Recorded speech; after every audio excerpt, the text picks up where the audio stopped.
Մայիսի 30-ի առավոտյան համայնքային ոստիկանության Կոտայքի բաժնում ստացվեց նույնաբովանդակ 3 ահազանգ։ Գիշերվա ընթացքում Բյուրեղավանի երիտասարդական ու Վազգեն Վեապարի փողոցներում, ինչպես նաև Արզենիում կոտրել էին սրճեպ 3 սարքի երկաթյա դռներն ու գողացել համապատասխանաբար 50, 220 և 50,000 դրամ։ Աբովյանի քննչական բաժնում նախաձեռնվեց քրեական վարույթ։ Համայնքային ոստիկանության Կոտայքի բաժնի ծառայողների օպերատիվ հետախուզական միջոցառումների արդյունքում ստացվեցին փաստական տվյալներ, որ գողությունները հնարավոր է կատարած լինի հաշվառման հասցե չունեցող 47-ամյա մի տղամարդ։ Հունիսի 12-ին նա հայտնաբերվեց Արգավանդ Փարաքար ճանապարհին, ձերբակալվեց, տեղափոխվեց բաժին, որտեղ էլ խոստովանեց արարքը։ Նշված 3 դեպքով նրան ներկայացվել է մեղադրանք։ Նախաքննությամբ հանգամանքները պարզվում են։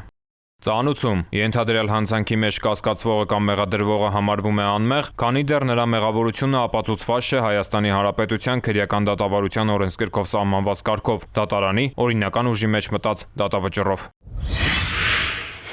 Համայնքային ոստիկանության Տավուշի բաժնում հունիսի 13-ին ստացված օպերատիվ տեղեկությունը Գանձաքարի 30-ամյա բնակչի Ապոյնի գործունեության մասին էր։ Ըստ տեղեկության Գանձաքարցի տղամարդը Սրոց կոչվող տարածքում Ապոյնի շահագործում է փայտածուխի արտադրամաս։ Տավուշի համայնքային ոստիկանները նշված վայրում հայտնաբերել են յուրաքանչյուրում 3 խորանարդ մետր փայտանյութով փայտածուխի 3 տարա, արտադրամասի տարածքում թափված 5 խորանարդ մետր փայտանյութ և 150 պար կածուխ։ 30-ամյա տղամարդը հայտնաբերվածի վերաբերյալ համապատասխան փաստաթղթեր չի ներկայացրել։ Կազմված փաստաթղթերը փոխանցվել են Բերդի քննչական բաժին, հանգամանքները պարզվում են։ Ծանուցում ենթադրյալ հանցանքի մեջ կասկածվողը կամ մեղադրվողը համարվում է անմեղ, քանի դեռ նրա մեղավորությունը ապացուցված չէ Հայաստանի Հանրապետության քրեական դատավարության օրենսգրքով սահմանված կարգով, դատարանի օրինական ուժի մեջ մտած դատավճռով։ Տեսագրությունում պատկերված անձը որոնվում է նախաձեռնված քրեական վարույթի շրջանակում, նրա ինքնության կամ գտնվելու վայրի վերաբերյալ տեղեկություններ ունեցողներին խնդրում ենք դիմել համայնքային ոստիկանության ներեբունու կամ մոտակա բաժին կամ զանգահարել 102։ Տեղեկություն հայտնող անձի գաղտնիությունը երաշխավորվում է։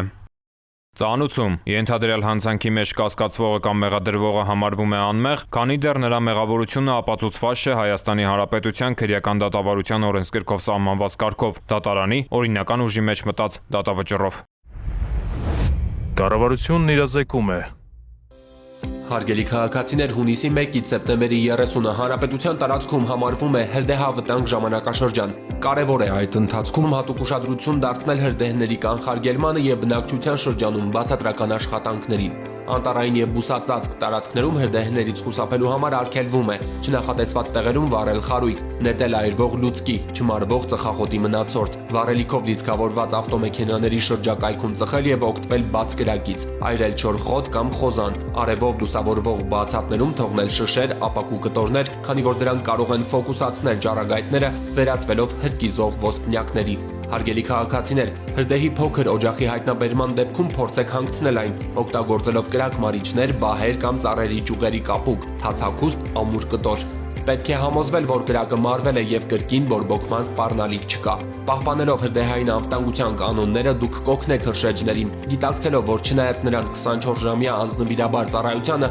անտառն ամբողջությամբ և մշտապես ուշադրության կենտրոնում պահելն անհնար է։ Որպես հիշեցում, վարչական իրավախախտումների մասին Հայաստանի Հանրապետության օրենսգիրքը սահմանում է հրկիզման կամ կրակի հետ անփույթ վարվելու հետևանքով անտառներում ծառերը, թփերը, մշակաբույսերը ոչնչացնելը կամ վնասելն առաջացնում է նվազագույն աշխատավարձի մինչև 150 պատիկի չափով տուգանք։ Խոզանները, բուսական մնացորդները ու չորացած բուսականությամբ տարածքները, արոտավայրերի ու խոթարքների բուսականությունը, գյուղատնտեսական, անտառամերձ, անտառային և բնության հատուկ պահպանվող տարածքների հողերում այրելը սահմանված նվազագույն աշխատավարձի 50 պատիկից 300 պատիկի չափով։ Հարգելի քաղաքացիներ, եթե նկատում եք հրդեհ, ապա զանգահարեք 911 հեռախոսահամարին։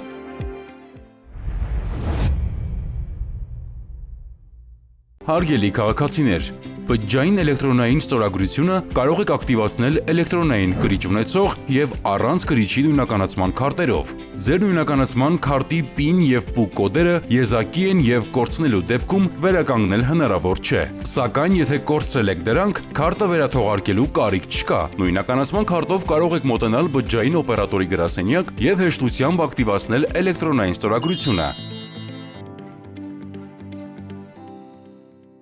Կյանքն անգին է։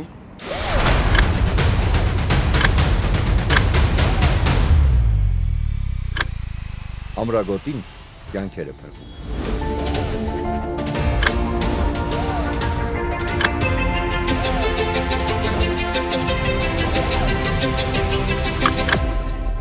Ամրագոտին կյանքեր է փրկում։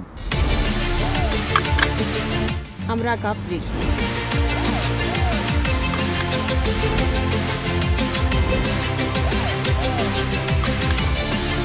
Ամրագոտին կյանք է փրկում։ Ամրագոտին կյանք է փրկում։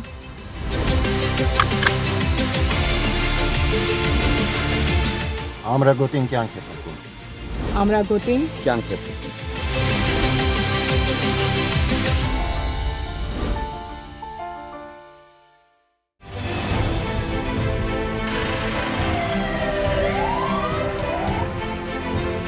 Վարորդները պարտավոր են կապույտ գույնի առկայծող փարոսիկ եւ ձայնային ազդանշան միացրած շտապօգնության մեքենաների մոտենալու դեպքում զիջել ճանապարհը նրանց անխոճոդոտ անցումն ապահովելու նպատակով։